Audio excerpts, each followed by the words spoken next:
Goeiedag en ons is so dankbaar dat jy hierdie week saam met ons gereis het hier by Inspireer. Waar ons gepraat het oor 'n geesvervulde lewe. Ons sluit vandag af en ons herinner jou môre herdenk ons die geboorte van die Nuwe Testamentiese kerk. Ons sluit vandag af met die tema 'n kragtige lewe.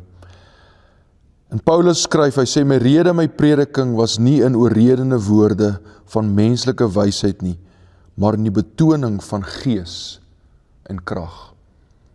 Hy skryf in 1 Korintiërs 13, geloof, hoop en liefde, maar die grootste hiervan is die liefde.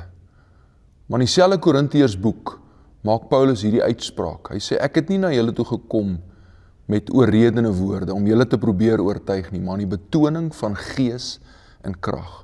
En meer as ooit, as volgelinge van Jesus, het ek en jy die vermoë om deur God se gees binne ons 'n kragtige, oorwinnende lewe te leef, tot eer en verheerliking van Jesus Christus, die koning van die kerk. Ek wil jou vandag herinner, God se gees in jou stel jou nie net in staat om vrug voort te bring wat God verheerlik nie, maar stel ons ook in staat om in elke situasie wat my en jou pad langs kom, te kan triomfeer, te kan oorwin. Ek wil jou meer as ooit inspireer vandag, motiveer om 'n geesvervulde, kragtige lewe te leef tot eer en verheerliking van Jesus se naam. Kom ons bid saam. Here, dankie dat ons hierdie week kon saam reis rondom 'n geesvervulde lewe.